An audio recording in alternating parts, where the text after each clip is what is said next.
দর্শক আমন্ত্রণ জানাচ্ছি চ্যানেল 24 এর সাপ্তাহিক অনুষ্ঠান সিএসআরএম মুক্ত মঞ্চ। এই আয়োজনে আপনাদের সাথে আছে আমি হাসান ইমাম রুবেল।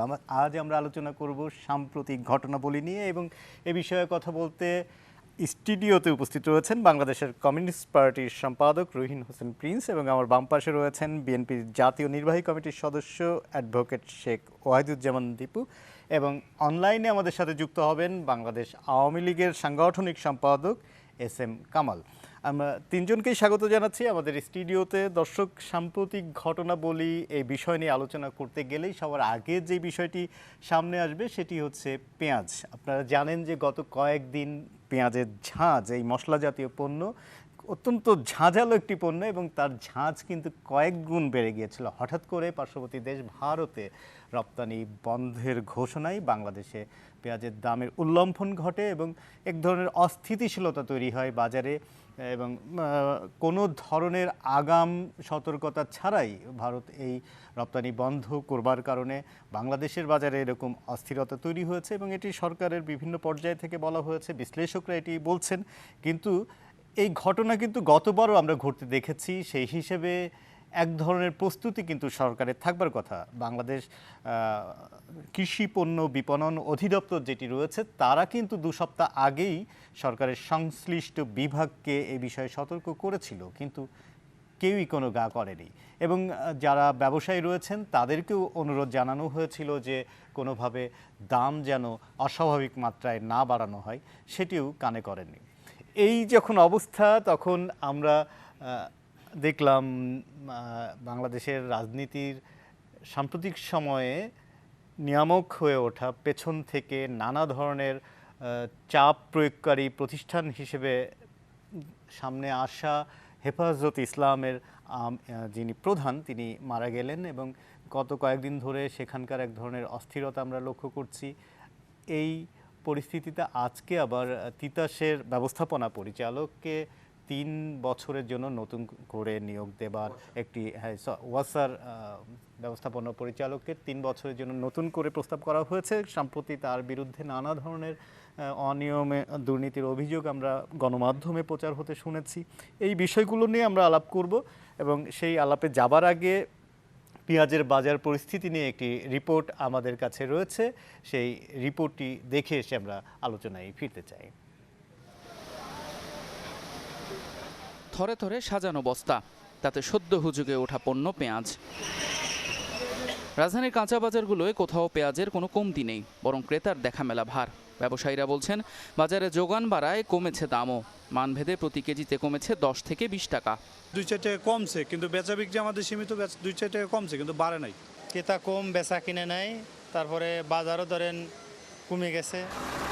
আরও স্বস্তির খবর হলো সীমান্তে 5 দিন আটকে থাকার পর অবশেষে স্থলবন্দর দিয়ে ঢুকছে ভারতীয় পেঁয়াজ বোঝাই ট্রাক। ধারণা করা হচ্ছে এতে দাম আরও কমবে। আজকে আমি আসছি ওকে 50-45, কেউ চাচ্ছে হলো 40, এরকম বাজার। গতকালকে ভাই 77-75 বাজার ছিল, তার তুলনামূলক আজকে একটু 10-15 টাকা কম। যে সকল এলসি আমরা দিয়েছি এক্সপোর্টারে বরাবর ভারতে, প্রত্যেকটি এলসির এগনেস্টে যে পেঁয়াজগুলো আসা দরকার প্রত্যেকটি পেঁয়াজ বাংলাদেশে এক্সপোর্ট করতে হবে, জোরালোভাবে দাবি করেছি আমরা। ভবিষ্যতের কথা মাথায় রেখে এরই মধ্যে 2000 টন পেঁয়াজ বীজ আমদানির ঘোষণা দিয়েছেন কৃষিমন্ত্রী। বিশ্লেষকরা বলছেন ফি বছর এমন পরিস্থিতি মোকাবেলায় নিতে হবে দীর্ঘমেয়াদী পরিকল্পনা। যে বীজ হয় তাছাড়াও আমরা আরও 2000 টন বীজ বিদেশ থেকে এনে আরও বেশি সংখ্যক চাষিকে সামনের মরশুমে আমরা করব, তাদেরকে আবাদে উদ্বুদ্ধ করব। পেঁয়াজের ব্যাপারে অন্তত অতিমাত্রায় উদ্বিগ্ন হওয়ার কোনো কারণ নেই। সাময়িক কিছুদিন সমস্যা হলেও এটা কেটে যাবে, এই বিষয়টার দিকে সকলে লক্ষ্য রাখলেই আমার মনে হয় যে সমস্যা তৈরির যে প্রবণতা কাজ করে সেটা কিছুটা দূরীভূত হবে। তুরস্ক, মিশর, মিয়ানমার থেকে শিগগিরই পেঁয়াজ আসবে, আর তাহলে আগামী সপ্তাহ থেকে বাজার পুরোপুরি স্বাভাবিক হওয়ার আশা ব্যবসায়ীদের। রুহিন হোসেন প্রিন্স, শুরুতে আপনার কাছে যেতে চাই। এই যে পেঁয়াজ নিয়ে গতবার আমরা একই সময়ে এই পরিস্থিতি দেখলাম, আবারও এই ঘটনার পুনরাবৃত্তি ঘটলো, মানে একই ঘটনার বারবার পুনরাবৃত্তি ঘটছে এবং কোনো ব্যবস্থা সেই অর্থে চোখে পড়ছে না। পুরো বিষয়টিকে আপনি কিভাবে মূল্যায়ন করবেন? ধন্যবাদ আপনাকে। আমি কথার শুরুতেই আলোচকদের ধন্যবাদ জানাচ্ছি এবং একই সাথে যারা শ্রোতা শুনছেন সহ সারা দেশবাসীকে আমরা এই আকাঙ্ক্ষা পুনরায় ব্যক্ত করছি যে কারণ আমরা একটা দুর্যোগ অতিক্রম করছি, এটা যাতে ভুলে না যাই এবং এই দুর্যোগে আমরা দায়িত্বশীল আচরণ করে আমরা যাতে দুর্যোগটা অতিক্রম করতে পারি সেদিকে আমাদের খেয়াল রাখতে হবে।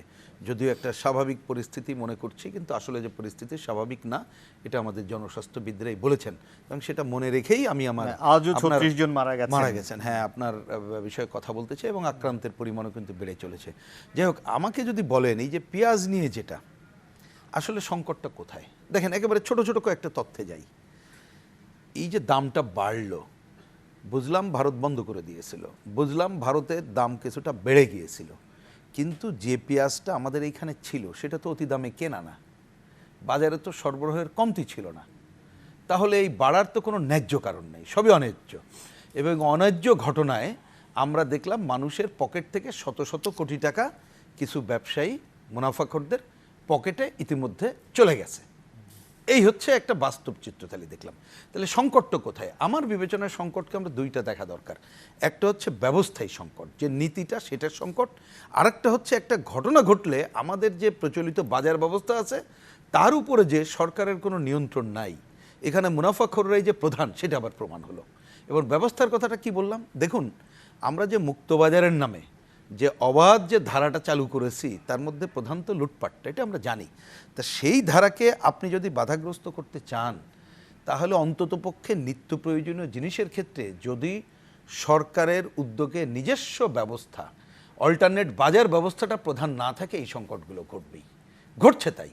এমন অঙ্ক কি বলে যে আমাদের 25 থেকে 26,000 যে লক্ষ মেট্রিক টন লাগে, এটা উৎপাদন হয় ঠিকই, কিন্তু এটা নষ্ট হয়ে যায়, বাকি এই যে 6 লাখ টন বাইরের থেকে আনতে হয়। তা আপনি এনে যদি আমাদের দক্ষ দুর্নীতিমুক্ত টিসিবি থাকতো এবং পর্যাপ্ত আমরা রাখতে পারতাম, এবং এইটা যদি আমরা জনগণের কাছে এটা বলে দিতে পারতাম যে মুনাফাখোররা কোনো কিছু করতে পারবে না, আমরাই অল্টারনেট হব, তাহলে কিন্তু এই সংকট থাকতো না। তাহলে এটা হচ্ছে প্রথম ব্যবস্থাপনার সংকট, সরকার এই জায়গাটা করে নাই। এবং এইবার তো খুবই জরুরি ছিল, কারণ গত বছর পেঁয়াজের আমরা যে ঝাঁজ দেখলাম, এবারও এটা অনিবার্য হবে এটা মনে করেছি। এখন আমি জানি না ওনারা কেন ভারতের প্রতি এত নির্ভরশীল হলেন। এখন আমাদের একজন পররাষ্ট্রমন্ত্রী কী যেন বলেছিলেন, কি স্বামী স্ত্রীর সম্পর্ক, আর একজন বললে রক্তের সম্পর্ক, কিন্তু বোধহয় এইটা ওনাদের মিনিমাম এই হিসাবটা তো থাকা দরকার। এখানে সম্পর্কটা পুঁজির, সম্পর্কটা থেকে ব্যবসায়ীর, সেই জায়গাটা বাদ দিয়েই ওই সম্পর্ক কিন্তু কাজে লাগে না। সুতরাং সেইটাও আমরা আবার দেখলাম। তাহলে এই ঘটনাগুলো কিন্তু যখন আমরা দেখলাম, আপনি দেখেন ঠিক আছে, তারপরেও সাথে সাথে আমাদের মন্ত্রীরা বললেন, তথ্য বলল কারেক্ট যে বাজারে সরবরাহের ঘাটতি নাই। তাহলে সরবরাহে যখন ঘাটতি নাই, তাড়াতাড়ি প্রথমে ঠিক আছে বুঝলাম যে আপনি আগে ব্যবস্থা নেন নাই, এটা বন্ধ করছে, আপনার আনতে মায়ানমার, তুরস্ক, অমুক একটা হিসাব দেখলাম, কোথাও 15 দিন, কোথাও 25 দিন লাগবে, তার মানে 1 মাস। কিন্তু 1 মাস 2 মাসের আমাদের যেহেতু মজুদ আছে, সুতরাং বাজারে যাতে মুনাফাখোররা কোনো ভূমিকা না নিতে পারে সেইটা কেন নিলাম না? তার মানে সে ধরনের সংগঠন বা সে ধরনের কি বলবো প্রতিষ্ঠান বা সে ধরনের ভূমিকা নেওয়ার কার্যকারিতা আমার কাছে মনে হলো এই স্বাস্থ্যে যেমন গতি হারায় ফেললো, এইবারও বাজার ব্যবস্থায় সরকার গতি হারায় ফেলছে, যার জন্য মানুষের পকেট থেকে শত শত কোটি টাকা উজাড় হয়ে গেল। ধানমন্ডি থেকে ঘুরে আসতে চাই, সেখানে SM কামাল রয়েছেন, আওয়ামী লীগের সাংগঠনিক সম্পাদক। SM কামাল, এই রুইন হোসেন প্রিন্স যেটা বললেন যে বাজার ব্যবস্থাপনা এবং এই যে সঙ্গে লুটপাটের যে এক ধরনের যোগসাজশ এবং তারই একটা বহিঃপ্রকাশ ঘটেছে এইবার পেঁয়াজের দাম নিয়ন্ত্রণ না করতে পারবার পেছনে একটা বড় কারণ হিসেবে, আপনি কিভাবে এটিকে ব্যাখ্যা করবেন? দীপু সাহেব বলার পর বললে দুজনের প্রশ্নের উত্তর দেওয়া যেত, তারপর তো আবার দীপু সাহেবও বলবে, উত্তর দিতে হবে, এই কারণে দুজন বলার পর বললে আমার জন্য ভালো হইতো। আপনি তো সুযোগ পাবেনই না, সেটাও একটা বিষয়। এই সাহেব যেটা বলছেন উত্তরটা পরে দিচ্ছি। আজকে আমি আপনাদের ধন্যবাদ জানাই, দুজন আলোচক, দুজনই আমার খুব ঘনিষ্ঠ, তাদেরকে ধন্যবাদ জানাই। আপনি জানেন আজকে আল্লামা শফি সাহেব ইন্তেকাল করেছেন, তার বিদায়ী আত্মার মাগফিরাত কামনা করি, তার শোক সন্তপ্ত পরিবারের প্রতি সমবেদনা জানাই। হ্যাঁ, পেঁয়াজের দাম হঠাৎ করে বেড়েছে, এটা দুঃখজনক, কিন্তু পর্যাপ্ত পেঁয়াজ ছিল, পেঁয়াজের ঘাটতি ছিল। যেহেতু ভারত পেঁয়াজ বন্ধ করে দিয়েছে, হঠাৎ করে এই সুযোগে কিছু সুবিধাবাদী টাউট ব্যবসায়ীরা জনগণের পকেট খালি করেছে, এটা আমি হিসাবে স্বীকার করি।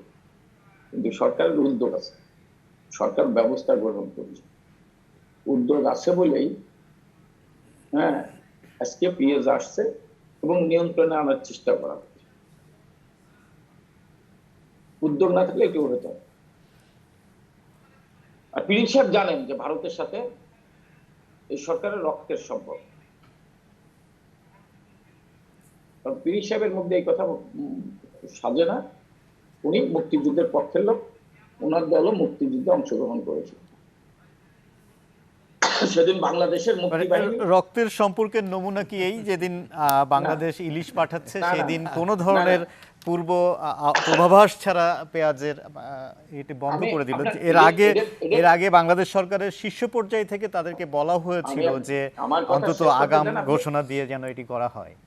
আমার কথা শেষ করতে দেন। হ্যাঁ, এখানে হইতে পারে, সরকারের ভিতরে সরকার থাকে না, কিন্তু এর সাথে এই বক্তৃতার কোনো মিল নাই। যারা রক্তের সম্পর্কে অপব্যাখ্যাতে আমি মনে করি সেই লোক মুক্তিযুদ্ধের চেতনা বিশ্বাস করে না। রক্তের সম্পর্ক মানে আমার সে আপন ভাই এমন কথা না, আমি এক মায়ের পেটের ভাই। কিন্তু 1971 সালে পীর সাহেবের দল মুক্তিযুদ্ধে অংশগ্রহণ করেছিল এবং সেই মুক্তি বাহিনী আর ইন্ডিয়ার মিত্র বাহিনী একই যুদ্ধে শাহাদত বরণ করেছে, রক্ত একই ছিল, একসাথে রক্ত মিশে গেছে। এই কারণে এই সরকারের পক্ষ থেকে বলে যে তাদের সাথে রক্তের সম্পর্ক। হ্যাঁ, ভারত তার স্বার্থ দেখবে, আমি আমার স্বার্থ দেখবো। ভারত তো অনেক কিছু বলে, আমি কি শুনি? আমি সব দেশের সাথে বন্ধুত্বমূলক সম্পর্ক রাখি। ভারতের সাথে যার বৈরী সম্পর্ক তার সাথে আমার সুসম্পর্ক। আমি তো ভারতের সাবঅর্ডিনেট না। ভারত ভারতের পলিসি মতো চলবে, আমি আমার পলিসি মতো চলবো। আমি বাঙালির স্বার্থ দেখবো, আজকের সরকার বাঙালির স্বার্থ দেখবে, ভারত ভারতের স্বার্থ দেখবে। সেই ক্ষেত্রে তো কন্ট্রাডিকশন বাঁচতেই পারে, কিন্তু রাজনৈতিকভাবে আমি মনে করি ভারত আমাদের বন্ধু। যে কথাটা বললাম, এখন যেটা হচ্ছে যে দেখে, হ্যাঁ এটা আপনার বাড়তে পারে, সুবিধাবাদীরা সুযোগ নিতে পারে। ভারত যখন পেঁয়াজের দাম বন্ধ করে দিছে, এটা বন্ধ করেছে, এটা দুঃখজনক। আমি মনে করি যে ভারতের যারা সরকার যদি করে থাকে ঠিক করেনি, কিন্তু সেইটা এই সরকার ওভারকাম করার চেষ্টা করেছে। সরকার চুপ করে বসে নেই, সরকার মুনাফাকারীদের সুযোগ করে দেবে এটাও বসে নাই। তারা কিন্তু সঙ্গে সঙ্গে আপনার ইসিবির মাধ্যমে পেঁয়াজ বিক্রি করার চেষ্টা করেছেন এবং যাতে দাম কমে, এবং যারা মুনাফা করছে তাদের ভিতরেও উনি তদন্ত সরকার পাঠিয়েছেন, তাদের প্রশাসনের লোকজন পাঠিয়েছে যাতে বাজার নিয়ন্ত্রণে থাকে, এবং ইনশাল্লাহ বাজার নিয়ন্ত্রণে এসে যাচ্ছে। সেই ক্ষেত্রে হ্যাঁ, এই আবার স্বাস্থ্য খাতে যেটা বললেন যে স্বাস্থ্য খাতে এই করোনা সম্পর্কে বাংলা পৃথিবীর কেউ জানো না করোনা কি রোগ, কেউ জানতো? করোনার কোনো ভ্যাকসিন বের হয়েছে? হয়নি। আমাদের সেই উন্নত দেশগুলো হচ্ছে হতভম্ব হয়ে যাচ্ছে, কিংকর্তব্যবিমূঢ় হয়ে যাচ্ছে, সমালোচিত হচ্ছে। সেই ক্ষেত্রে বাংলাদেশ তো আল্লাহর রহমতে শেখ হাসিনার নেতৃত্বে অনেকে তো অনেক কিছু নিয়ন্ত্রণ করতে পারেনি। এটা তো অনেকেই মনে করছে যে লোক না খেয়ে মারা যাবে, লক্ষ লক্ষ লোক করোনার সময় না খেয়ে মারা যাবে, একটা লোক না খেয়ে মারা যায়নি। হ্যাঁ, আমাদের দেশে 50 জন, 34 জন, 40 জন লোক মারা যাচ্ছে। অনেক দেশে তো ভারতে মৃত্যুর হার বাড়তে আছে, আমাদের দেশের মৃত্যুর হার সমান আছে বলে কি আমরা খুশি না? আমরা মনে করি এই মৃত্যুর হারও কমে যাবে, আমাদের দেশে করোনা মহামারী একেবারেই উঠে যাক, এটা আমরা সবাই চাই। কিন্তু লেজে গবরে কথাটা বলা ঠিক না। আজকে বাংলাদেশে কিন্তু ল্যাবের সংখ্যা অনেক, যে বাংলাদেশের একটা ল্যাব ছিল। আমরা সমালোচনা করি, কিন্তু যে ভালো কাজগুলি সেগুলো বলি না আমরা কেন? আমরা সবাই ভালো কথা বলি, কিন্তু ভালো কথা বলে সরকার হ্যাঁ খারাপ কাজ সমালোচনা করেন। স্বাস্থ্যখাতে দুর্নীতি হয়েছে সমালোচনা করেন, কিন্তু স্বাস্থ্যখাতে কিছু উন্নয়ন কাজ তো হয়েছে, সেই কথাগুলো বলেন, এই কথাগুলো বলবেন। এস এম কামাল, আপনার কাছে আবারও ফিরবো। আমি আমাদের অতিথি আরেকজন রয়েছেন শেখ ওয়াদুজ্জামান দীপু, আপনি কি বলবেন এই যে পেঁয়াজের বাজার ব্যবস্থা? খুব একটা তীব্র অতীতের কোনো অভিজ্ঞতা কাজে লাগাতে পারছি না, খুব তীব্র আকাঙ্ক্ষা নিয়ে আজকে স্টুডিওতে এসেছি, কারণ 5-6 মাস প্রায় কারোর সঙ্গে কারো দেখা হয় না। আল্লাহর কাছে শুকরিয়া যে আমরা সবাই যারা এসেছি অন্তত সুস্থ আছি, আমাদেরকে বাঁচিয়ে রেখেছেন আল্লাহ তাআলা। দোয়া করছি পৃথিবী থেকে করোনা দূর হোক, আমাদের এই দেশের মানুষ খুব দ্রুত এর থেকে মুক্তি পাক। আসলে যে প্রসঙ্গটা নিয়ে আলোচনা আপনি শুরু করেছেন, বেশ কিছু কথা উত্থাপন করেছেন। প্রথমে একটা ঝাঁজের যে শব্দটা ব্যবহার করেছেন, বাংলাদেশের মানুষের তকদিরটা এমন, লাগাতার কয়েক বছরের বিভিন্ন মুখী ঝাঁজের তীব্রতা এত বেশি। একটু আগে আমার অত্যন্ত ঘনিষ্ঠ ছাত্র জীবন থেকেই আমার কামাল ভাই, প্রিন্স ভাইয়ের সাথে একটু দূরত্বের ব্যবধান ছিল, কিন্তু রাজনৈতিক কারণে তখনও আমরা সমকালীন রাজনীতির প্রায় সমপর্যায়ে, কেউ একটু বড় কেউ একটু ছোট নেতা, কিন্তু আমরা রাজনৈতিক নেতৃত্ব দিতাম এবং খুব কাছাকাছি ছিলাম। আমরা পরস্পরকে চিনি, আমাদের দৃষ্টিভঙ্গি আমরা জানি। কামাল ভাই বললেন মাননীয় প্রধানমন্ত্রী অনেক কিছু নিয়ন্ত্রণ করে ফেলেছেন, ঠিকই, কিন্তু সে নিয়ন্ত্রণের ঝাঁজ পেঁয়াজের ঝাঁজ থেকেও যে বেশি তা বুঝে ফেলেছে দেশের অন্তত এক্সক্লুসিভলি একটা বিশেষ ঘরানার মানুষ ছাড়া আর সবাই। সেটি রাজনীতির ক্ষেত্রে বলেন, অর্থনীতির ক্ষেত্রে বলেন, সমাজনীতির ক্ষেত্রে বলেন, ব্যক্তি জীবনের ক্ষেত্রে বলেন, আইনের ক্ষেত্রে বলেন, শাসনের ক্ষেত্রে বলেন।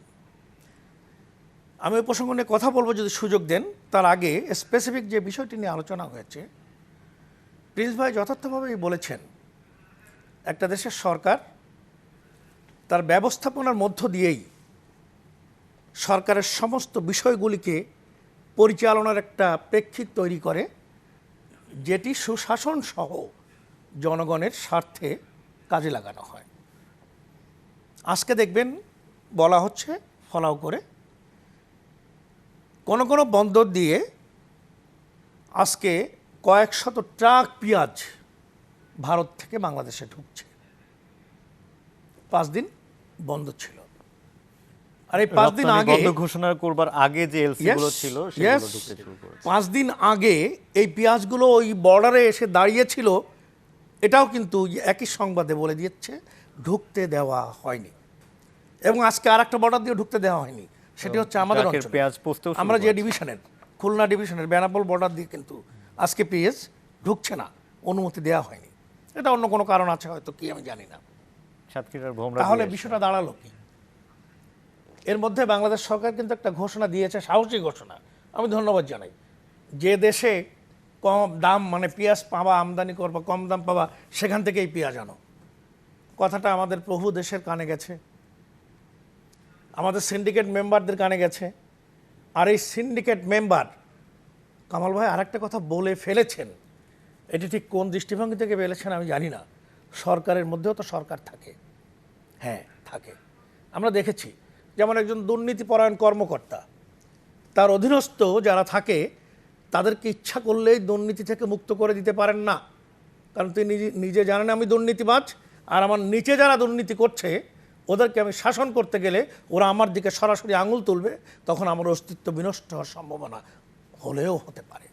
এ কারণে রাষ্ট্র ব্যবস্থায়, সরকার পরিচালনা ব্যবস্থায় যদি তেমন কোনো ব্যক্তিবর্গ এবং শাসক শ্রেণীর মধ্যে যদি তেমন কোনো ব্যক্তিবর্গ না থাকে যারা ওই সিন্ডিকেট, যারা নিশি রাতে অন্যায়ভাবে ভোট দিয়ে বিনা ভোটের একটা সরকারকে আজ পর্যন্ত আঙুল উঁচু করে করে বলে দেশের জনগণ গণতান্ত্রিক অধিকার প্রয়োগ করে ভোট দিয়ে এই দেশে জনগণকে নির্বাচিত করেছে, তখন কিন্তু এই যারা দুর্নীতি করে কাজ করেছিল।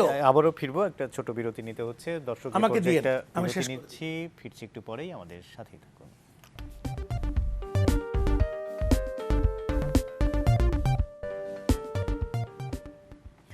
দর্শক আবারও ফিরছি সিএসআর এর মুক্ত মঞ্চে। আমরা কথা বলছি সাম্প্রতিক ঘটনাবলী নিয়ে। আমাদের সাথে অতিথি রয়েছেন আওয়ামী লীগের সাংগঠনিক সম্পাদক S M Kamal Hossain, BNP জাতীয় নির্বাহী কমিটির সদস্য অ্যাডভোকেট শেখ ওয়াহিদুজ্জামান এবং রয়েছেন বাংলাদেশের কমিউনিস্ট পার্টির সম্পাদক রুহিন হোসেন প্রিন্স। আমরা বিরতির আগে কথা বলছিলাম শেখ ওয়াহিদুজ্জামান দীপুর সঙ্গে আমি আবারও ফিরতে চাই আপনার কাছে। আপনি বিরতি আগে মূলত বাজার সাম্প্রতিক যে পেঁয়াজের বাজার পরিস্থিতি সেটার সঙ্গে বলতে গিয়ে আপনি আসলে রাজনীতি, নির্বাচন এই প্রসঙ্গগুলি তুলেছেন, এগুলি আসলে আপনি কিভাবে সম্পর্কিত করছেন? এভাবে এটাই সম্পর্কিত। একটা দেশের সমাজ ব্যবস্থা, রাজনৈতিক ব্যবস্থা, সরকার ব্যবস্থা, বিচার ব্যবস্থা, এর কোনোটা থেকে বাদ নয়। আপনি যেমন ধরেন আজকে সংবাদপত্রে দেখবেন একটা খবর আছে, রংপুর খাদ্য গুদামের বস্তা সরবরাহে 2 কোটি টাকা আত্মসাৎ। একটা বস্তার দাম 10 টাকা, 12 টাকা, দেখানো হয়েছে 77 টাকা। বস্তাগুলো সব ছেঁড়া, একটাও কোনো কাজে লাগবে না। ওই জেলার খাদ্য নিয়ন্ত্রক তিনি নিজে এটা জানার পরেও কোনো প্রতিষেধক বা ব্যবস্থা গ্রহণ করেননি। এইটা খাদ্য নিয়ন্ত্রকটাকে সরকারের একজন পদস্থ কর্মকর্তা। এই যে টাকাটা দিয়ে এখানে এটা কেনা হলো, এটা আত্মসাৎ করা হলো, এই প্রক্রিয়ার সঙ্গে খোঁজ নিলে দেখা যাচ্ছে যারা জড়িত তারা এমন কোনো জায়গা থেকে আশীর্বাদ পুষ্ট যে জায়গাটি সরকার পরিচালনার দায়িত্বে। পেঁয়াজের দাম যখন বাড়ছে তার আগে পদক্ষেপ নিতে হবে যে পেঁয়াজের দাম বাড়তে পারে, এই কাজটি করবে সরকারের দায়িত্বশীল ওই বিভাগ।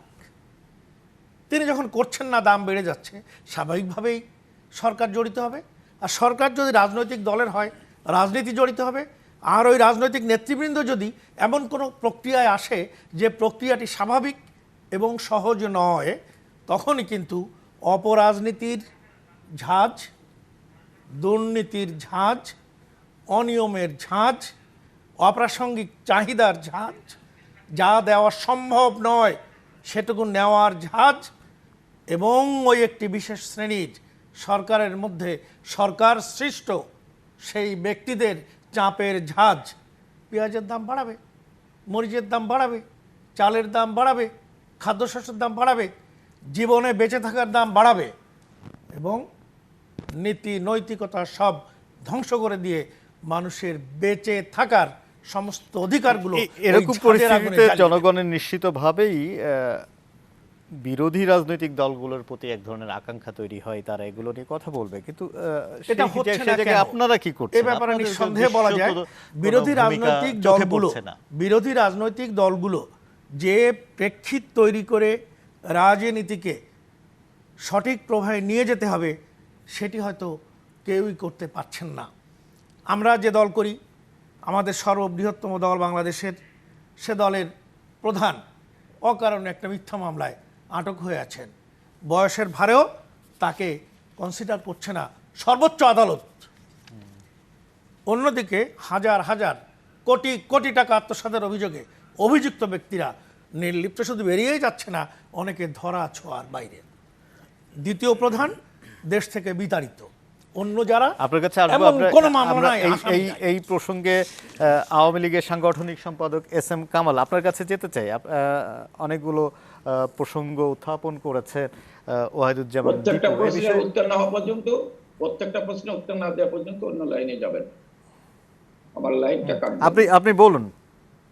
বলেন। আমি একটা প্রথম বলি, উনি যে কথা বলেছেন পেঁয়াজের ঝাঁজের মতো প্রাইম মিনিস্টারের কর্মকাণ্ডের ঝাঁজে মুষ্টিময় কিছু লোক ছাড়া সব লোক বিপক্ষে। হ্যাঁ, মুষ্টিময় কিছু লোক প্রাইম মিনিস্টারের সমালোচনা করে, দীপু সাহেবদের দলের কিছু লোক যারা জনগণ থেকে বিচ্ছিন্ন। উনি জাতির সামনে একটা মিথ্যা মেসেজ দিলেন যে খালেদা জিয়াকে মিথ্যা মামলা দেওয়া হয়েছে। এই মামলাটা দীপু সাহেবের নেত্রী বেগম খালেদা জিয়ার প্রিয় লোকগুলো দিয়েছেন, মিস্টার ফখরুল এবং মিস্টার মঈনুদ্দিন, এবং এতিমের টাকা আত্মসাৎ করার জন্য 2টা মামলা হয়েছে। সেই মামলায় ওনাদের বড় বড় উকিলরা মহামান্য আদালতের কাছে ওনার সাজা হওয়ার পর ওনার জামিনের জন্য প্রেয়ার করেছিলেন। মহামান্য আদালত 3টি ডিক্টেশন দিয়েছেন, 3টি কারণে বেগম খালেদা জিয়াকে মুক্তি দেওয়া গেল না। সেই 3টা কারণ উনি অ্যাডভোকেট হিসেবে জানেন। ওনাদের ধন্যবাদ দেওয়া উচিত যে শেখ হাসিনারে, যিনি উন্নয়ন, সমৃদ্ধি, শান্তির প্রতীক, তাকে হত্যা করার জন্য ওনাদের যিনি দ্বিতীয় নেতা, উনি বললেন যে তার নামে মিথ্যা মামলা, ইত্তেফাক 2008-এর নভেম্বর অথবা ডিসেম্বর মাসে 18,000 কোটি টাকা লুটপাট করে বিদেশে পাচার করেছে, ইত্তেফাকের নিউজ। সেই তারেক জিয়া আজকের প্রধানমন্ত্রীকে হত্যা করার জন্য বঙ্গবন্ধুর খুনির সাথে ষড়যন্ত্র করে 13টি গ্রেনেড নিক্ষেপ করেছিল। আইবি রহমান সহ 24 জন আওয়ামী লীগের নেতা কর্মী শাহাদত বরণ করেছিলেন। দীপু সাহেব এমন একজনের নেতা বানালেন। আমি এটি বলি না যে এই সরকারের আমলে দুর্নীতি হয় না, এই সরকারের আমলে অনিয়ম হয় না। উনি রাতের ভোটের কথা বললেন। হ্যাঁ, উনাদের নেতা মিস্টার মির্জা ফখরুল সাহেব 11টার সময় ঠাকুরগাঁর মাটিতে দাঁড়িয়ে বললেন নির্বাচন নিরপেক্ষ সুষ্ঠু নির্বাচন হয়েছে। উনাদের নেতার মনোনয়ন বাণিজ্যের কারণে এবং ওনাদের যে মহাজোট, কামাল হোসেনের নেতৃত্বে মহাজোট ছিল, জামাতের 20 জনকে ওনাদের নেতা মনোনয়ন বাণিজ্যের নামে মনোনয়ন দেওয়ার পর জোটকে তোয়াক্কা না করে দিলেন। জোটের ভিতরে টানাপোড়া, ওনারা নির্বাচন করবেন বলে নির্বাচনটা করেন। কিছু অনিয়ম হয়েছে, শক্তিশালী প্রতিপক্ষ না থাকে, কিন্তু ওনারা তো তারা রাতের অন্ধকারে বুঝলাম যে 2-1 জায়গা চুরি হয়েছে। ওনারা তো দিনে দুপুরে ব্যালটটা টেবিলের উপর রেখে সিল মারছে। এই জন্য যদি দুঃখ প্রকাশ করে বলতো যে আমরা যে অপকর্ম করেছি, আমরা যে মহাচুরি করেছি। 91 সালে এনে প্রিন্স সাহেব আছেন, দীপু সাহেব আছেন। বঙ্গবন্ধুকে হত্যা করার পর যে সামরিক শাসকরা গণতন্ত্রকে হত্যা করেছিল, সেই সামরিক শাসকদের বিরুদ্ধে গণতন্ত্রের লড়াই উনিও করেছিলেন, প্রিন্স সাহেবও করেছিলেন। এবং অনেকের রক্ত গিয়েছেন সেই মিছিলে। তাদের রক্তের উপর দাঁড়িয়ে যখন গণতন্ত্র প্রতিষ্ঠা হলো, সেই গণতন্ত্রের পিছনে ছুরিকে একটা পুন্ডাই মারলেন। মাগলেন নির্বাচন, 10টা গুন্ডা 20টা গুন্ডা টেবিলের উপর ব্যালট সিল মারা, এই প্রক্রিয়াটা শুরু করেছে। আমরা যারা লড়াই সংগ্রাম করে গণতন্ত্র ফিরিয়ে এনেছিলাম, এই কথাগুলো যদি ওনার দুঃখ প্রকাশ করতো, জাতির কাছে ক্ষমা চেত। খালেদা জিয়ার নামে মিথ্যে মামলা জননেত্রী শেখ হাসিনার সরকার দেয়নি, বরং জননেত্রী শেখ হাসিনার নামে মিথ্যে মামলা দিয়েছিলেন। ওনাদের আমলে ওনাদের পার্টনার জামাত, শিবির এবং জঙ্গিবাদ হুমায়ুন আজাদকে হত্যা করার জন্য টিএসসিতে হামলা করেছিলেন।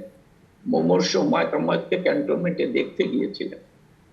দীপু ভাই একজন সচেতন রাজনৈতিক কর্মী, প্রশ্ন করি, প্রাইম মিনিস্টার ক্যান্টনমেন্টে বিরোধী দলের নেত্রী সাবেক প্রধানমন্ত্রী ক্যান্টনমেন্টে ঢুকতে পারেন এরকম নিয়ম আছে, পতাকা লাগাড়ি, উনি হেঁটে গিয়েছিলেন। এই কারণে ওনাকে সহ 22 জনের নামে ক্যান্টনমেন্ট থানায় মামলা দিয়েছিলেন। ওনারা বিচার বিভাগের কথা বলেন, কতজন বিচারপতিকে ওনারা অব্যাহতি দিয়েছিলেন? বিচারপতির দরজা কে লাথি মেরেছিলেন?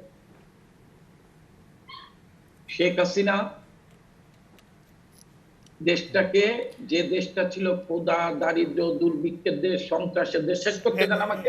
এস এম কামাল, আপনার কাছে আবারও ফিরবো। আমরা একটু রহিন হোসেন প্রিন্সের কাছে যেতে চাই। আপনার কাছে আবার ফিরবো। আমরা এই পার্টে আমরা ইকুয়াল ডিস্ট্রিবিউশন করতে চাই সময়। আপনার সব প্রশ্নের উত্তর নিব আমরা এই ফিরে এসে। আমরা একটু রহিন হোসেন প্রিন্সের কাছে যেতে চাই। আরেকটা উত্তর দিতে দেন আমাকে। আচ্ছা, একটু বলতে দেন। আমি 30 সেকেন্ডে শেষ করি। জি, বলুন। উন্নয়ন যেটা বললেন, উন্নয়নের কথা বলেন, উন্নয়ন এই সরকার করেনি। এই করোনার ভিতরেও মানুষের মাথা পিছু আয় বেড়েছে। এই করোনার ভিতরেও আপনি রেমিটেন্স বেশি হয়েছে। এই করোনার ভিতরেও রিজার্ভ বেড়েছে। এই করোনার ভিতরেও আগের বছরের থেকে আমদানি আয় বেড়েছে, জননেত্রী শেখ হাসিনার আমল। অর্থাৎ শেখ হাসিনা দক্ষতার সাথে দেশ পরিচালনা করছে এবং শেখ হাসিনা বলে সরকারি পৃষ্ঠপোষকতায় তার দুর্নীতি হয় না, দুর্নীতিবাজদের বিরুদ্ধে ব্যবস্থা নেওয়া। এবং শেখ হাসিনাই দাঁড়িয়ে বলেছে প্রশাসনের ভিতরেও দুর্নীতি মুক্ত করতে হবে, এটা শেখ হাসিনা বলেছে। রহিন হোসেন প্রিন্স যেটি বলছেন যে এই বর্তমান সরকারের সময় দুর্নীতি হয় না, কিন্তু এই যে আমরা দুর্নীতি হয় না, দুর্নীতি হয়। যেটা বলছেন, তাহলে এই যে দায়ের দাম 5,000 টাকা, বালিশ তুলতে গিয়ে 7,000 টাকা, এই যে খবরগুলো আমরা দেখি, সেটি আসলে না, আমি বলি শোনেন, এখানে আসলে আলোচনা অনেক দিকে চলে গেছে। এস এম কামাল হোসেন অনেকগুলো কথা বলেছেন। নিশ্চয়ই তিনি তার জায়গা থেকে বলেছেন যুক্তিগুলো দেওয়া যায়। আমি সেই জায়গায় আসার আগে একটু আসি, আপনি শুরু যেটা করেছিলেন, কারণ আমি মনে করি যে আমরা যখন একটা আলোচনা করি তার যদি কোনো বিকল্প পথ নির্দেশনা থাকে মানুষের উপকারের জন্য, সেটা করা দরকার। আমি যদি পেঁয়াজের ঝাঁসে থাকি তাহলে আপনি কোথায় সংকটটা ছিল আপনি সেইটা যদি চিহ্নিত করে কাজ না করেন, আগামীবারও একই সংকট থাকবে। একটা হচ্ছে যে উৎপাদন যা হয়, তাহলে সেইটা যেটা নষ্ট হয় আদৌ সংরক্ষণের কোনো সুযোগ আছে কিনা, আমরা করতে পারবো কিনা, একটা আপনাকে দেখতে হবে। দেশে উৎপাদন বাড়ানোর জন্য আমি কি করলাম, তাহলে এখন থেকে পদক্ষেপ নিতে হবে, 1 নম্বর কথা। 2 নম্বর হচ্ছে ঠিক আছে আমাদের যদি শর্ট থাকে তাহলে টিসিবিকে দক্ষ দুর্নীতিমুক্তভাবে শক্তিশালী করে সেইটাকে আমি প্রধান রাখবো কিনা, অন্ততপক্ষে এই 2টা জায়গা। 3 নম্বর হচ্ছে বাজারে আমি কি সিন্ডিকেটের কারসাজির উপরে ছেড়ে দেবো না সেইখানে কঠোরস্থ দমন করব। এই জায়গাগুলোকে আপনি উপেক্ষা করলে পারবেন না। এখন সব কৃতিত্ব SM কামাল হোসেন যাকে দিতে চান, তাহলে এইগুলো যে হচ্ছে না সে দায়িত্ব তো তাকে নিতে হবে, এটা বিবেচনা রাখা দরকার। আরেকটা কথা আমি পরিষ্কার করে বলি, আমি পাশের দেশ বলি যাই বলি না, কারণ আমার কথাটাকে ভালো করে আমি যেটা বলতে চেয়েছি আবার বলি। আমি ধরেন বললাম আমার সাথে এ সম্পর্ক সে সম্পর্ক, কিন্তু খেয়াল করেন ভারতে এই যে এবার যেটা করলো, ভারতের তত্ত্ব কি বলে, ওই দেশে কিন্তু বামপন্থী কমিউনিস্ট স্টেটের বিরুদ্ধে বিক্ষোভ করেছে, দেখেছেন? কারণ বিহারের নির্বাচনকে সামনে রেখে তারা এই পেঁয়াজ রাজনীতি করলো। তাহলে যার জন্য আমি বলতে চাইছি মনে রাখা দরকার ওই দেশ কিন্তু যে শাসকরা রাষ্ট্র চালায় তাদের নীতিটা কি, তার উপরে নির্ভর করে ওই দেশ তার ভূমিকা নেবে। তাহলে সেই ভূমিকাটা হচ্ছে সে তার রাজনীতির স্বার্থ ব্যবহার করছে, সে কিন্তু বাংলাদেশের স্বার্থ দেখবে না। সুতরাং আমাকে বিবেচনা করতে হবে আমার সাথে কোন ধরনের সম্পর্ক, এইটা বলে যদি আমি উপেক্ষা করি তাহলে কিন্তু আমার স্বার্থ রক্ষা হয় না। যেমন ধরেন এবার আমাদের বাণিজ্য মন্ত্রী অন্যরা কি বললো, এইরকম ভারত করবে, আমরা এটা বুঝতেই পারিনি। তো এই ধরনের একটা বলে তো লাভ নেই, আপনাকে বুঝতে হবে পুঁজির স্বার্থ কি, তার স্বার্থ কি, এবং ওই স্বার্থ দেখে বাংলাদেশের স্বার্থটা দেখতে হবে। আপনি দুর্নীতির যেটা বললেন, আমাদের অর্থনীতিটা হচ্ছে লুটপাটের ধারার উপরেই দাঁড়ানো। আপনি দুর্নীতি দমন করবেন কিভাবে? এই যে আপনি বললেন বালিশকাণ্ড অমুক টমুক, আমি বাংলাদেশে একটা কথা বলি, এখন দুর্নীতি হচ্ছে আইনি দুর্নীতি। ধরুন এই কাপ দাম হচ্ছে হয়তো ধরে নিলাম 80 টাকায় কেনা যায়, এইখানে তথাকথিত টেন্ডার প্রক্রিয়া করে এটা 8000 টাকা বানাই দিলাম, আপনি কাগজে কলমে দেখবেন সব ঠিকঠাক আছে। তাহলে আপনাকে তো নিয়মটা কি করবেন, কোন নীতিমালায় চলবেন, তার উপরে নির্ভর করে করতে হবে। একটা কথা বলে শেষ করি, এই যে ধরেন আবার পেঁয়াজের জায়গায় চলে আসি, পেঁয়াজের এইবার যে অব্যবস্থাপনা হতো, অন্যায় হলো, আপনি বলেন তো এই পর্যন্ত কাউকে কি আপনি জবাবদিহিতার জায়গায় দাঁড় করাইছেন? 2-1 ব্যবসায়ীকে যে হয়তো কিছু জরিমানা করেছেন ছাড়া, যারা নীতি প্রণয়ন করে তারা যে আগে থেকে ব্যর্থ হলো, আগে থেকে দায়িত্ব পালন করতে পারলো না, আপনি কার বিরুদ্ধে ব্যবস্থা নিয়েছেন? তা আপনার তো জবাবদিহিতা নেই। জবাবদিহিতা না হলে যে সংকট থাকে সেটাই মুক্ত মঞ্চে আরেকটি বিরতি নিচ্ছি, ফিরছি একটু পরেই, আমাদের সাথেই থাকুন।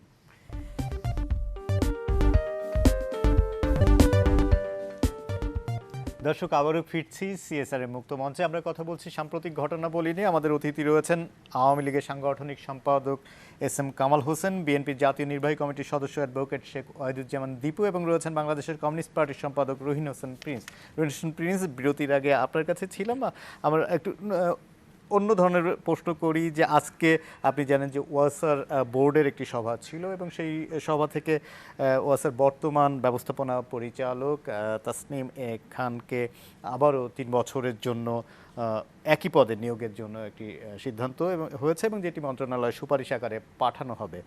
তিনি প্রায় 11 বছর ধরে এই দায়িত্ব পালন করেছেন, এবং দায়িত্বকালে আপনি সম্প্রতি গণমাধ্যমে নানা ধরনের অনিয়ম দুর্নীতির অভিযোগ উঠেছে। এরকম একটি বাস্তবতায় তাকে আবার পুনর্নিয়োগের কথা ভাবা হচ্ছে, যখন সরকার বলছে যে তারা দুর্নীতির বিরুদ্ধে জিরো টলারেন্স, সেইখানে এই ধরনের অভিযোগগুলোকে তদন্তের আওতায় না এনে আবার পুনর্নিয়োগের বিষয়টিকে কিভাবে? আচ্ছা, আমি 2টা মন্তব্য করি, কারণ সময় যেহেতু হাতে নাই। শুরুতে SM কামাল হোসেন ভারতের কথা বলতে যে একটা কথা বলছেন, যে ওই যে পেঁয়াজ রপ্তানি নিয়ে উনিও ওনার ক্ষোভ প্রকাশ করে বলছিলেন যে হয়তো সরকারের মধ্যে সরকার আছে। তা তাকসিমে খানের এই ঘটনায় তো আমার মনে হয় যে হিসাবটা করতে হবে, তাহলে কি সরকারের মধ্যে সরকার আছে কিনা, কারণ এই সরকার যা কথা বলে তার সাথে তো এটার সাথে বিন্দুমাত্র মিল দেখা যাচ্ছে না। এটা আমি খুঁজে দেখার জন্য বলি, এবং আমার কাছে মনে হয় যেটা মনে রাখা দরকার, এইখানে তো তথাকথিত প্রজেক্টের খেলা। বাংলাদেশটা যেন প্রজেক্ট বাংলাদেশ হয়ে যাচ্ছে, বড় বড় প্রজেক্ট, প্রজেক্ট যেখান থেকে আনা হয়। এইখানে মনে রেখেন, যেখানে বিদেশ থেকেও যদি আসে সেইখানে কমিশন এজেন্ট আছে, আমার এখানে কমিশন এজেন্ট আছে। আমি যদি মাঝপথে থাকি তাহলে আমার সাথে একটা নানা ধরনের সম্পর্ক কিন্তু থেকে যায়, সেটা আছে কিনা খুঁজে দেখার জন্য আমি অনুরোধ করব। আর সবচেয়ে বড় কথা বলবো, আপনি মিনিমাম যদি মানুষের জন্য কিছু করতে চান তাহলে তো অন্ততপক্ষে একটা স্বচ্ছতা থাকতে হবে, জবাবদিহিতা থাকতে হবে। এই জায়গাটিতে আমরা দেখতে পাচ্ছি না, এটা আছে। এইটুক যদি আমরা ফিরিয়ে না আনতে পারি, আপনি কোনো জায়গায় কিন্তু কিছু করতে পারবেন না। যদিও এইটা করার আগে একটা প্রথম করতে হবে যে কোন নীতির উপরে দাঁড়িয়ে আপনি কাজটা করতে পারবেন। কারণ আমি খুব খোলা মনেই পারে যে যা বুঝি, তাকসিমে খান দেখবেন যে তার সাথে তো আমাদেরও খুবই পরিচিত জন, আলাপ আলোচনা যখন হয় তিনি কিভাবে জনগণের কাছ থেকে টাকা তুলে নিয়ে সরকারকে দিতে পারছেন, এটাই হচ্ছে যেন প্রধান কাজ। কিন্তু তিনি মিঠা পানি দিতে পারছেন কিনা, ওয়াসার যে বোতলের পানি সেটা বাজারজাত করে কেন ফেল করলেন, কেন বড় বড় প্রজেক্ট সংকট তৈরি করলেন। আমি আমার বাসায় যখন 100 টাকা পানির বিল দিই আর 100 টাকা দেই কিন্তু পয় নিষ্কাশন বিল, সাথে 15% ভ্যাট আছে। আমাদের দক্ষিণের মেয়র সাহেব ক্ষোভ প্রকাশ করে বলেছেন তিনি কোনো খালের দায়িত্ব পালন করতে পারেন না। তাহলে এত ফেলিওরের পরে কি করে থাকলো সে প্রশ্ন। যেমন দীপু, সরকার যে জিরো টলারেন্সের কথা বলছে সেটি কি তারা রক্ষা করতে পারছে? সাধারণ সম্পাদক আওয়ামী লীগ কাদের সাহেব বলেছেন যে কোন কোন পত্রিকায় লিখতেছে দুর্নীতি দমন প্রক্রিয়া বোধহয় সরকার বন্ধ করে দিয়েছে। তো উনি আপত্তি করছেন ভেহেমেন্টলি যে না না এটা চলছে অব্যাহত। তো এই প্রিন্স ভাই কেবল যেটা বললেন, তাসকিন সাহেবের সামগ্রিক কর্মকাণ্ডের যে বিবরণ ইতিমধ্যে আমাদের সামনে আসছে, তাতে ওনাকে এক্সটেনশন না দিয়ে কি করা উচিত ছিল সেটা না করে এক্সটেনশন দেওয়া হচ্ছে, এটাই প্রমাণ করে দুর্নীতির ওই কাজটি বন্ধ করার যে পদক্ষেপ এটা নেওয়া হচ্ছে কি হয়নি। আর অন্যান্য সামগ্রিক যে বিষয়টা আলোচনা করলেন যে এত সময় নাই, কামাল ভাই সরকারের কেউ না, কিন্তু সরকার দলের এমন একটা জায়গায় নীতি নির্ধারণের সাথে একটা সম্পর্ক আছে। তার মাধ্যমে বলতে চাই যে বাংলাদেশ এবং গোটা পৃথিবী করোনায় যেভাবে আক্রান্ত, তাতে ভয়াবহ দুর্ভিক্ষের একটা ছোবল সারা পৃথিবী জুড়ে খুব তাড়াতাড়ি হওয়ার আশঙ্কা ব্যক্ত করছেন সবাই। আর আমাদের এই দেশটা অনেক কষ্ট করে বানানোর 40 বছর পরে রাজাকার আলবদরার মুক্তিযোদ্ধা চেতনার কতগুলো মিথ্যা এবং নিজেদের প্রয়োজনীয় ব্যাখ্যা দিয়ে দেশটাকে যেভাবে বিভক্ত করেছেন, এই বিভক্তিটা বন্ধ করে জাতিকে ঐক্যবদ্ধ করার প্রক্রিয়া গ্রহণ করুন এবং সেই প্রক্রিয়ায় যদি দেশটাকে বাঁচাতে পারেন, দেশের মানুষকে বাঁচাতে পারেন, কাছে আমরা যেতে চাই। এসএম কামাল, এই যে সাম্প্রতিক যে নিয়োগ এবং এর সাথে আমি আরেকটা যুক্ত করতে, জি বলেন না, এই যে সাম্প্রতিক সময়ে স্কুলের যে যে আপনার খাদ্য কর্মসূচি, সেই ক্ষেত্রে 10 কোটি আর 16 কোটি আর মন্ত্রী বলে দিয়েছে পাঠানো খিচুড়ি রান্নার করার কথা বলা হচ্ছে, মন্ত্রী বলে দিয়েছে যে এরকম হবে খরচ। এই জাতীয় ঘটনা ক্রমাগত বেড়ে যাচ্ছে এবং এটার বিষয়ে আপনি কি বলবেন? আমি আপনার বলি, প্রথম হচ্ছে আমার একটা বক্তৃতা অপব্যাখ্যা দেওয়া হয়েছে সরকারের ভিতর। সরকার আমি বলছি যে ভারত, উন্ডা বলছেন ভারত পিএস আটকাই দিয়েছেন। আমি সেই ক্ষেত্রে বলেছি যে ভারত সরকারের ভিতর তো সরকার থাকতে পারে, কেউ মনে করে পিএস বন্ধ করে দিতে পারে। এটা বাংলাদেশের সরকারের ভিতর সরকার, বাংলাদেশের সরকার জনগণ, জননেত্রী শেখ হাসিনার নেতৃত্ব ঐক্যবদ্ধ। আর দীপু ভাই একটা কথা বললেন যে জামাত, রাজাকার, মুক্তিযুদ্ধের চেতনা, বৃক্ষ, এটা মিথ্যার না দিয়ে সবাইকে ঐক্যবদ্ধ। এখনো মুক্তিযুদ্ধের বিরোধী শক্তি আছে যারা বঙ্গবন্ধুকে মানে না, যারা 7ই মার্চকে স্বীকার করে না, যারা 10ই এপ্রিল 1971 সাল যে সরকার গঠিত হয়েছিল, যে সরকার 17 এপ্রিল মুজিবনগর সরকার নামে প্রথম বাংলাদেশের সরকার, যে সরকারের অধীনে দীপু সাহেবের নেতা সেক্টর কমান্ডার হিসাবে অনারিয়াম নিয়েছিলেন, একজন সেক্টর কমান্ডার হিসাবে মুক্তিযুদ্ধে অংশগ্রহণ করেছিলেন, যদিও বিতর্ক ছিল, আমি এটা বলি না। তারপরে বলি যে সেই সরকারকে যারা মানে না, আমি তো সেই দেশে তো জাতীয় ঐক্য হওয়ার সম্ভাবনা কম। জাতি মুক্তিযুদ্ধের পক্ষের সকল শক্তি জননেত্রী শেখ হাসিনার নেতৃত্ব ঐক্যবদ্ধ বিদায় আজকে দেশটাকে এগিয়ে। আর যেটা বললেন যে দুর্নীতি, আপনারা বললেন বালিশ কাণ্ড, অমক কাণ্ড, সব কাণ্ডই কিন্তু চাকরি গেছে এবং জেলে আছে, বিচার হচ্ছে। সব কাণ্ডের কিন্তু জেলে গেছে, বিচার হচ্ছে। হ্যাঁ, আমি বলি না যে ধন্যবাদ এসএম কামাল। আমরা বিশ্বাস করি যে সব কাণ্ডেরই বিচার হবে এবং জেলে যাবে এবং দুর্নীতি এইভাবে প্রশ্রয় দেওয়ার সুযোগ আসলে আমাদের এই দেশটির সামনে নেই। কারণ আপনি বলছেন যে মুক্তিযুদ্ধের চেতনার এই দেশ, আমরা মনে করি যে বিভেদ রাজনীতিতে থাকবে কিন্তু শেষ পর্যন্ত বাংলাদেশ মুক্তিযুদ্ধের আলোকেই পরিচালিত হবে, এই আশাবাদ ব্যক্ত করে আমাদের অতিথিদেরকে আবারও ধন্যবাদ জানিয়ে এখানেই শেষ করছি আজকের আয়োজন। সবাইকে শুভরাত্রি।